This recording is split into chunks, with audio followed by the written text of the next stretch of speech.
Have you ever had this strange moment where English feels easy in your head, almost simple, and then someone looks at you and asks a question, and suddenly your mind goes quiet? You understand everything. You even know the words. But when it is your turn to speak, it is like your English is locked in a room, and you cannot find the key. And after the conversation ends, you walk away, thinking, I could have said it. I should have said it. Why did I freeze? If that has happened to you, you're not broken, you are not stupid, and you are definitely not alone. This is one of the most common, most frustrating experiences for adult English learners, especially the ones who actually know a lot of English. Here is the surprising truth. Understanding English and speaking English are related, but they are not the same skill. They live in different parts of your brain. Understanding is more like recognizing. Your brain sees language and says, "Oh, I know that." Speaking is more like creating. Your brain has to build a sentence in real time, choose words, put them in order, pronounce them, and do it while your emotions are active, because another human is waiting for you.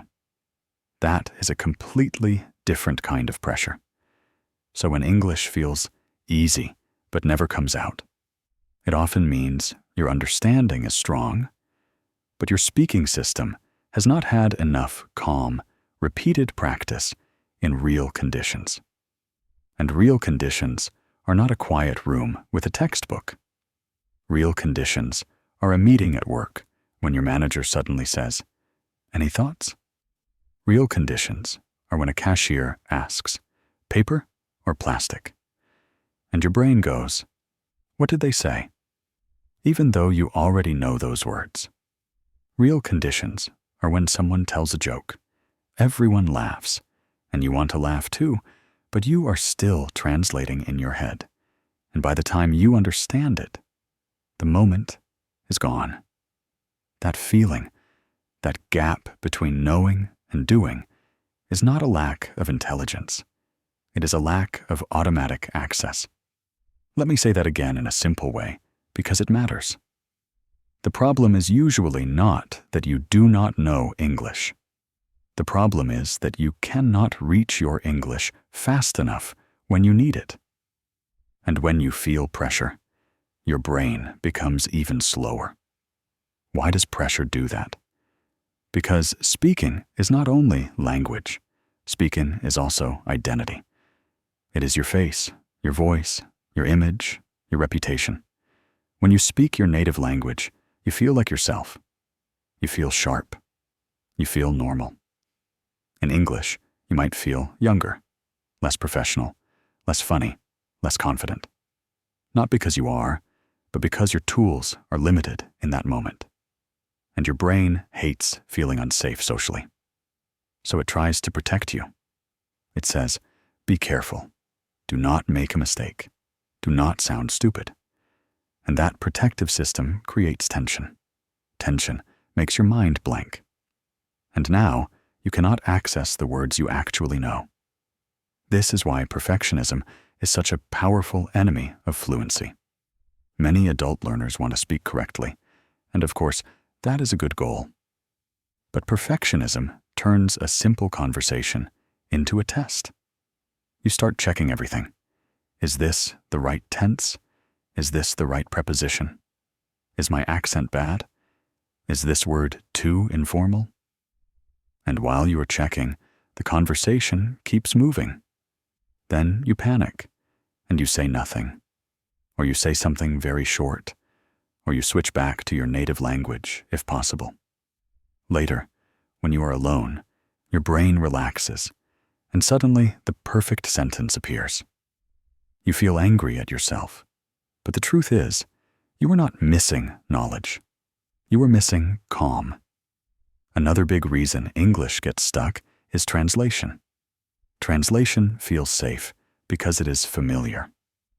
You take your idea in your language, then you try to convert it into English, like moving furniture through a narrow door. everything gets stuck. And while you are doing that, you are not present. You are not listening fully. You are not responding naturally. You are operating two systems at the same time, and that costs energy. People who speak fluently are not translating every sentence. They are thinking in meaning, in pictures, in intention, and English comes out directly. But thinking in English sounds like a magical skill, right? Like something only talented people can do. Actually, it is more like a habit you build slowly, with small choices every day. For example, when you are walking to the store, you can narrate your life in simple English in your head.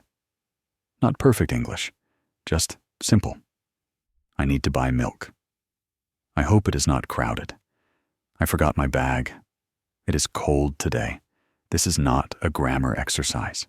This is training your brain to connect daily life with English without translation.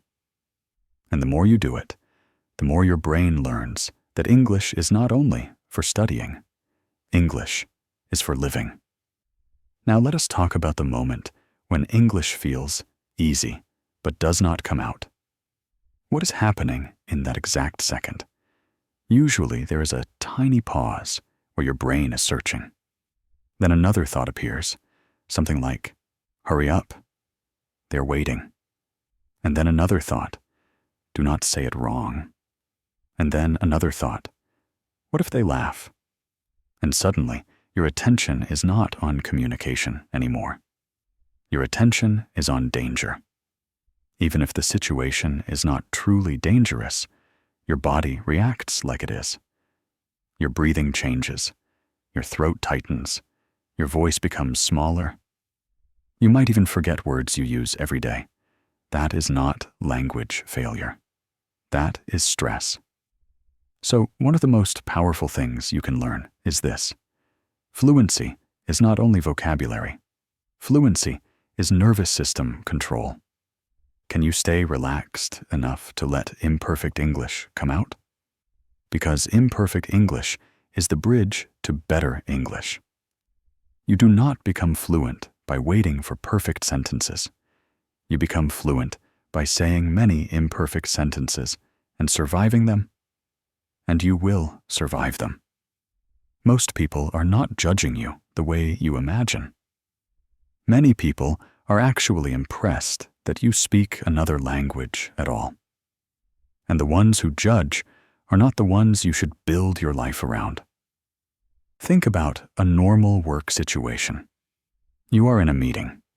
You have an idea, but it is complex. In your native language, you could explain it beautifully. In English, you want to sound professional. So you stay silent. Later, you regret it. This is a common pattern. The solution is not to wait until you can express the full, complex idea perfectly. The solution is to express a simpler version now. You can say, I have a thought. Maybe we can try a simpler approach. Or I am not sure, but what if we do it this way? That kind of English is not fancy, but it is useful. And it gives you a voice in a room. Over time, your sentences get longer and more precise. But first, you need to speak. Or imagine travel. Someone asks you, where are you from?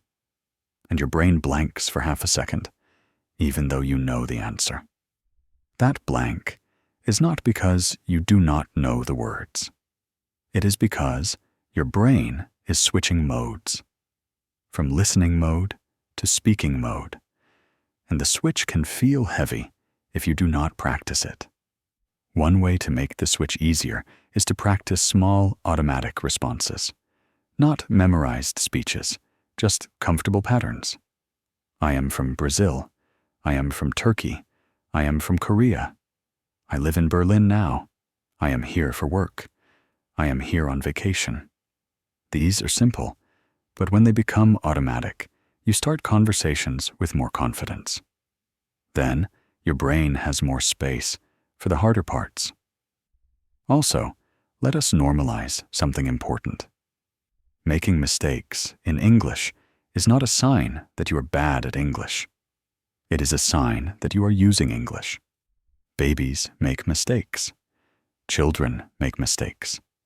Even native speakers make mistakes when they are tired, nervous, or excited.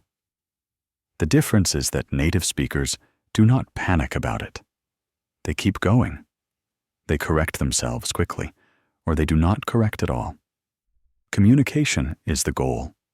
Connection is the goal, not perfection. If you want English to come out more easily, you need to change what you reward in your brain.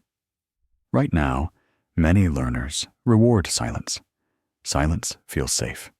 Silence avoids mistakes. Silence avoids embarrassment. But it also avoids growth. You need to start rewarding attempts. If you speak and it is not perfect, you still win, because you trained the speaking muscle. And speaking is a muscle, not literally, but functionally. It gets stronger with repetition. And like any muscle, it does not grow when you only think about exercising. It grows when you do it. Here is another idea that helps a lot. Stop trying to sound like a textbook. Start trying to sound like a human. Humans pause. Humans restart sentences. Humans use simple words. Humans say, "Let me think." Humans say, "How do I say this?" Humans say, "What I mean is, these are not signs of weakness. These are tools of real speech." If you give yourself permission to use them, you stop feeling trapped. You create time. You breathe. And then English comes out. And when you feel stuck, do not fight your brain. Give it an easier path. If you cannot find the perfect word, use a simpler one. If you cannot remember a word, describe it. The thing you use to open a bottle, the place where you buy medicine, the big truck that picks up trash. That is real communication. That is what fluent speakers do when they forget words too. Yes, it happens to them. They just keep moving. Now let us talk about confidence, because confidence is not something you wait for. Confidence is something you build by collecting evidence. Evidence that you can speak and survive. Evidence that people still understand you. Evidence that you can recover from mistakes. Every time you speak, even a little, you are collecting that evidence. Every time you stay silent, you collect a different kind of evidence, the evidence that speaking is dangerous. So if you want confidence, you need more speaking experiences that are small and safe, but real. You can create those experiences in your daily life. Talk to yourself out loud sometimes, when you are alone. Say full sentences, not just words. Describe what you are doing. I am making coffee. I am answering emails. I need to leave in 10 minutes. Your mouth needs practice. Your voice needs practice. Your brain needs to hear you speaking English and feel that it is normal. You can also do short voice notes on your phone. 1 minute. Talk about your day. Do not replay it 10 times to judge yourself. Just record, stop, and move on. The goal is flow, not performance. And in conversations with real people, try this mindset. My job is not to impress. My job is to connect. When you focus on connection, your words become simpler and more natural. You listen better. You respond better. And your English starts to feel like a tool, not a test. Sometimes learners say, "But I want to be advanced. I want to sound professional." Of course, and you will. But professionalism is not only about complex vocabulary. Professionalism is clarity. If you can explain your idea clearly with simple English, you will sound more professional than someone who uses fancy words but gets lost. Clarity is power. Simple English is not childish. Simple English is effective. So the next time English feels easy in your head but refuses to come out, I want you to notice what's really happening. Are you rushing yourself? Are you trying to be perfect? Are you translating? Are you afraid of judgment? And then, gently, choose a different move. Breathe. Speak one simple sentence, even if it is not perfect, especially if it is not perfect, because that is the path. And let me leave you with a thought that many learners need to hear. You are not behind. You are in the middle of a very normal process. Your understanding grew faster than your speaking, and now your speaking is catching up. This gap is not failure. It is a phase, a frustrating phase, yes, but also a hopeful one, because it means that you have the knowledge. Now you are just building access, so keep listening, keep reading, but also keep producing small, messy, real English, in the car, in the kitchen, in short comments at work, in quick answers at the store. Let your English come out imperfectly, and it will start coming out more easily. One day, you will notice something simple but powerful. Someone will ask you a question, and you will answer without panic. Not because your English suddenly became perfect, but because you finally gave yourself permission to speak like a person.